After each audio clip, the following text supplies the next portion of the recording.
Hey guys, it's Ty and welcome back to my channel. So today, this is gonna be video number 2 in my end of year series. So the first video that I posted that's a part of the series, I posted last week, and that was all of the books that I DNF'd in 2025. So if you guys missed that, I will have that video linked down below so that you can check it out. But today, we are focusing on my 10 surprising reads of 2025. Now for me, surprising reads are books that I picked up on a whim or they were recommended to me and I was surprised by the end. And I'm saying I was surprised because I had no expectations going into these books. Like I didn't know if I was gonna hate them. I didn't know if I was gonna love them. So I ultimately ended up really enjoying these, and that is why I am considering them surprising reads. So we have 10 to go through, so we're gonna go ahead and get started. So my first surprising read of 2025, and this is actually one of the first books that I read this year. This is The Last Mrs. Parrish by Liv Constantine. This is an adult mystery thriller. So in this one, we're following our main character, Amber, and Amber is not really living her best life. She wants to be, but she's not. She thinks that she deserves to have like the finer things in life. So she takes a liking to this older woman. And when I say older, she's like 10 or so years older than Amber. But her name is Daphne. And Daphne has everything that Amber wants. Daphne is a socialite. She is married to Jackson, who is a very attractive man. His name is very prestigious in like their neighborhood. He is very successful, and Amber wants that life. And her plan is to kind of take over Daphne's life. However, there are some things in Amber's past that starts to come to light that could potentially hinder her plan with Daphne. So I was actually recommended this book, and I was recommended this story specifically because I enjoyed The Housemaid by Frida McFadden. The housemaid in this book are very, very similar. So similar that I actually have a video dedicated to both of these books where I talk about the similarities between the two. However, that did not stop me from enjoying this book whatsoever. I really like the characters. There are some characters in here that I really did not like, but I liked how much I did not like them, if that makes sense. There were a lot of reveals that we got throughout the story that I really enjoyed. And I also really enjoyed the final twist that we got in here as well. Not only is there this book, but Liv Constantine has come out with another book that's called The Next Mrs. Parrish. And then there's like a short story, or I can't remember if it's only available on audio, but audio is how I consumed it. It is The Making of Jackson Parrish. So if you like this and you want to continue on with these characters, there are those other books out there for you. But if you have read The Housemaid, I would suggest you check this one out as well. Or if you are not a fan of Frida McFadden, but you want to read something that might be kind of similar to The Housemaid, definitely check this out. But I enjoyed this so much that I am looking forward to reading more from Liv Constantine. My next surprising read is A Local Woman Missing by Mary Kubica. This is an adult mystery, and I've had my eye on a few of their books because this author has several books out there right now. And this one is a couple of years old, but for some reason, earlier in the year, I saw a lot of people talking about this one again, so I was intrigued and I decided to pick it up. So this is told in a then-now timeline. So back then, this woman goes missing while she is out for a run. Then not long after that, this woman and her daughter Delilah go missing. And so then we kind of go forward, and in the present time, we see that Delilah has been found. And so the story just goes back and forth between then and now, and it's telling us the story of what really happened to these missing women and how was Delilah found. I really enjoyed this. I always enjoyed like a then now timeline. Sometimes it could be a little tricky because sometimes I feel like I might prefer one timeline over the other, but I actually really enjoyed both of the timelines that we got in here. Now, by the time we got to the end, I was so shocked by what was actually happening. And I actually have read the twist that we got in one other book before, but it wasn't done that well in that book, and I definitely appreciated it in this one. Now, I have since read that same twist done in another book that I also read this year, and let me tell you, it was not done well in that book either. So it was done perfectly in this one. So because I enjoyed this one so much, I cannot wait to read something else from this author. And I believe she has something coming out at the beginning of next year, which I'm really excited for. So yeah, I'm excited to read more from this author. Next up, we have When the Wolf Comes Home by Nat Cassidy. This is I want to say it's an adult horror, but there's also some thriller elements in this as well. Before I tell you guys what this is about, I will say I really did not have high expectations going into this.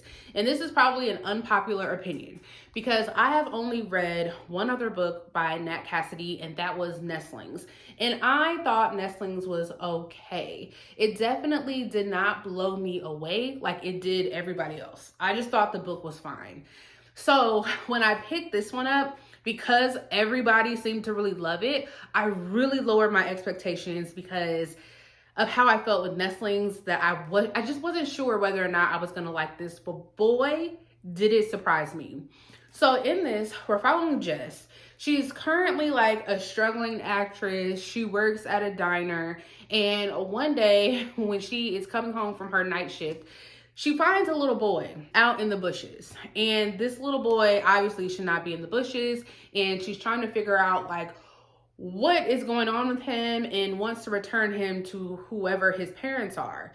From there, literally all hell breaks loose, and that is all I'm gonna say about that. This book went in directions that I honestly did not see coming. At the heart of this story, it's definitely talking about the daddy issues that our main character Jess is experiencing, as well as the little boy. So there's a lot of talk around what it is like being raised without a father or not having the best father in your life. But outside of that, this is also a lot of action. It's like nonstop. There's a lot of violence. Some of it is more gory than others. There is just a lot that is going on in this story that I genuinely did not expect. I will say everybody that talked about this book has done a really good job of not spoiling anything when it comes to what is actually happening in this book. I will also say, even though I didn't like Nestlings as much as everybody else did, I really do enjoy this author's afterwords that he includes with his stories and kind of like his inspiration for these stories. It just kind of ties everything together. So I had a great time with this one, and now I am like dying to get the next book from Nat Cassidy. The next book that we have here is The Appeal by Janice Hallett. This is an adult mystery that is told in strictly mixed media format. So it's a lot of emails, text messages, letters, articles, that whole thing. And so in this, we're following this group of like actors. They're called the Fairway Players, and they go around and they put on these plays. Well, the person that is the head of this group, his granddaughter has been diagnosed with cancer. And so they are trying to raise money for like this experimental treatment that his granddaughter will need in order to obviously survive. So while they are working on their next play and they are trying to come up with ways to raise money, during all of this, someone ends up dying.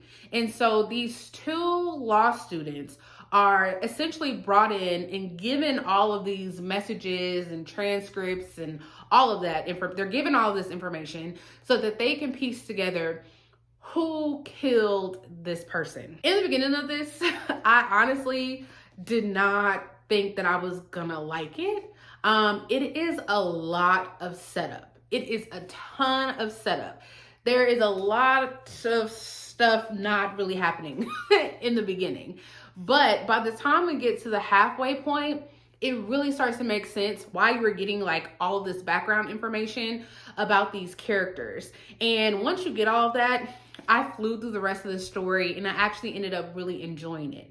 One of the things that I really can appreciate with authors that tell stories through mixed media is how they're able to have character development. Like all of these characters felt different. Some of them were annoying, some of them were funny, some of them made me angry. And it's just so fascinating to me that they could do that with this sort of format, but it worked. Now, I will say at the end, like the final twist wasn't that surprising, but I did ultimately enjoy the journey getting there. I do have one of Janice Hallett's other books. I think it's like The Curious Case of the Albertson Angels or something like that. And I'm really looking forward to it. And I think all of her books are told in mixed media, which I'm really excited about. The next book that was a complete shock for me is Close Your Eyes and Count to 10 by Lisa Unger. This is a adult thriller. I had low expectations about this one because I hadn't seen that many good reviews. So I didn't even want to go out and buy the book because I just wasn't sure whether or not I was going to like it. So I waited and listened to it on audio, and I enjoyed this book. It's still not getting the best reviews, but I really enjoyed it. And I think you will enjoy it if you go into this one with the right expectations. So in the story, we're following this mother of two, and she is a content creator. And I don't remember what kind of content creator she is, but she's a content creator. That's how she makes her money. But she needs even more money because now she is raising her two kids by herself because her husband has either left them or he has gone missing.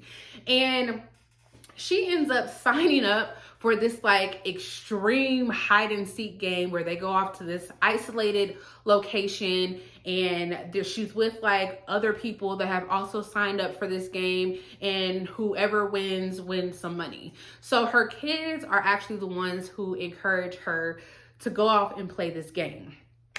Well, the story is told through a lot of different POVs, and we're also getting a few flashes to what is actually taking place in this game. However, the story, in my opinion, is not really about the extreme hide and seek game itself. It is about the people who own and run this game, because it's like an extreme sports content page, and the people that are running it are a mess. And so you're kind of seeing the background into how they came up with it and some of the stuff that's actually kind of going on with the game. And we also find out that at some point during one of these extreme hide and seek games, someone has gone missing.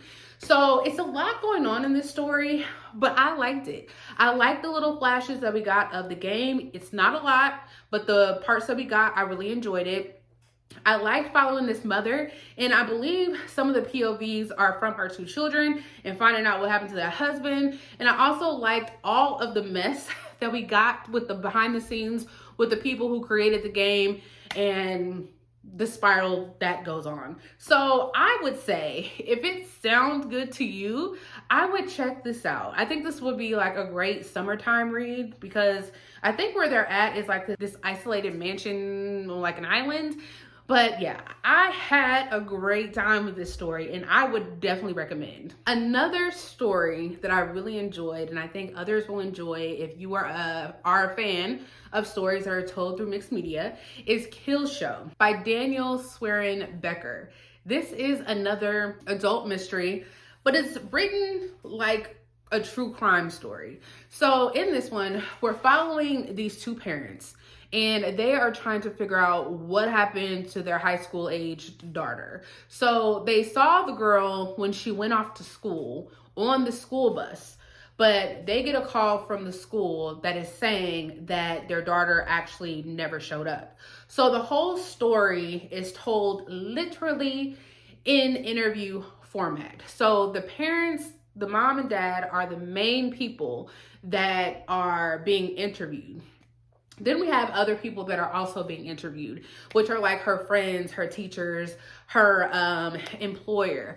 But the thing about this story is that this television production company comes in, and they want to do a whole series on the disappearance of this girl, and they want to do like a docu-series in real time about trying to find this girl. So we also get interviews with the people who are working on this show.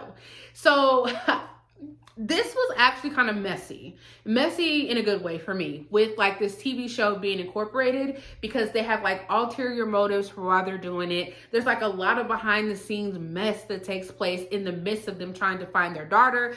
Plus, you find some things out about what happened to this missing girl. I enjoyed it. I ate this up. If you are like me, like I said in the beginning, if you like mixed media, I think you would really enjoy this. And I'm looking forward to something else by this author. Next up, we have another book that I had never heard of until somebody recommended it to me. And that is What Happened to Nina by Dervla McTiernan. This is a adult mystery.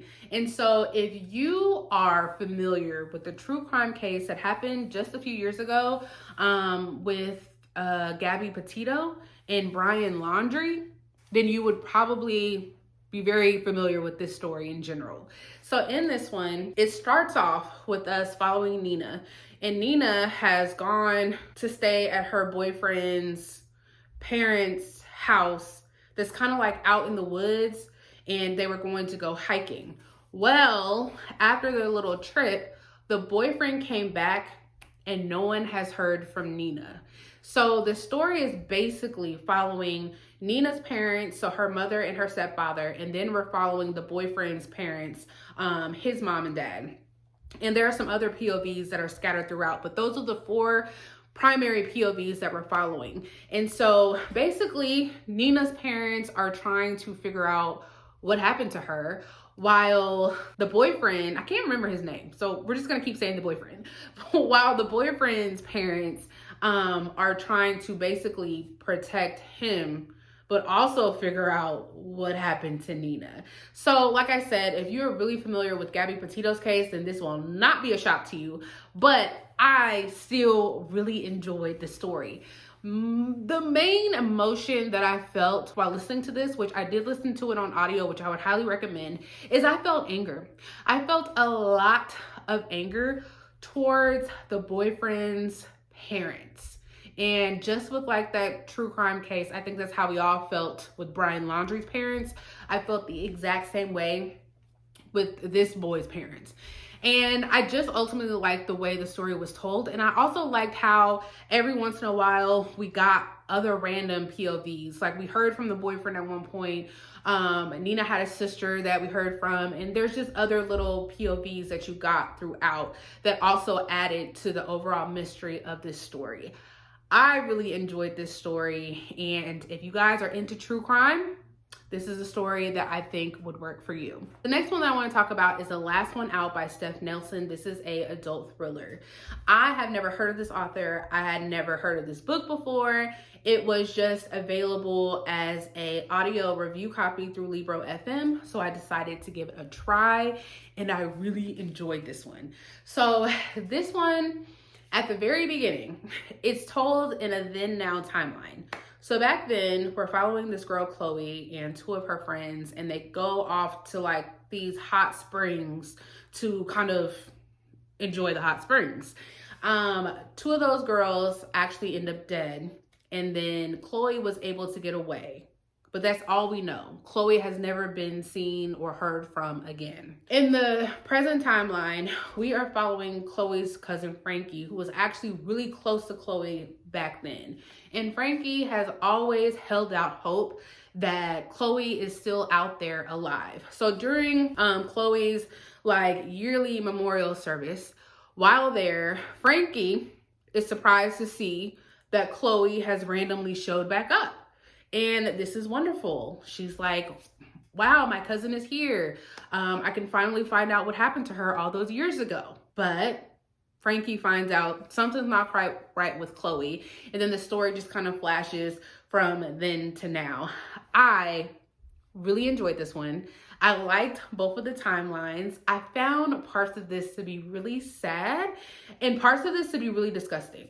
I kind of had an idea about where the story could have gone, but I really did not want it to go there because I was kind of grossed out. I think the last like third of the story was really action-packed. A lot of stuff happened. And after reading this one, I definitely want to pick up more from Steph Nelson. The last book that I want to share with you guys as a part of my surprising reads, This is The Stranger in Room 6 by Jane Corey. This is a adult mystery. This is another book that I listened to a review copy from Libro FM, and I've never heard of this author before. I've never heard of this book. I've actually still never heard anybody talk about this book. And although I honestly only rated it 3 stars, the characters in here is what sold me. So in this one, we start off following Belinda. And Belinda finds out something about her husband. Her husband ends up dead, and Belinda is blamed for it, and she is sent to prison, I think, for like 15 years. I'm kind of smirking because the whole situation was kind of funny in the beginning when it came to Belinda and her husband. But anyways, she gets out of jail 15 years later. So she starts working as a caretaker at this like elderly retirement home. And that's where she comes across the owner and one of the residents, Mabel. So then we kind of jump back into the past for both of these characters, because as they're getting to know each other, they are telling their stories of basically how they ended up at this retirement home. So Mabel is telling the story of like her life growing up in the 1940s during like World War II and some things that happened during all that. And then we're following Belinda and her time in prison. Again, it all leads to how they ended up at this retirement home. Now, in the midst of all that, there is a stranger that is also in this retirement home that has ties to both of these people, and that all comes to play at some point in the story. Like I said, I really enjoyed the characters. I really enjoyed the backstories that we got for Belinda, her time in the jail, and then following Mabel and her time with like World War II and all that. I didn't even think I would care about that, but I really enjoyed both of their stories. Now, I did not care about this stranger that was in room 6. I think we could have just done without that and just talked about Mabel and Belinda, and I would have been just fine. So if any of that sounded good to you, I would definitely check out this story, but I wouldn't check it out necessarily for like the mystery. But if those characters sounded interesting to you, I would definitely check out this story. So those are my 10 surprising reads of 2025. If you have read any of these and you have thoughts, let me know those down in the comments below. Let me know some of your surprising reads of 2025. Again, I will leave my first video in this series, my DNFs of 2025, link down below. The next video that you guys should be on the lookout for are my most disappointing books of 2025. But I will see you guys next time. Bye.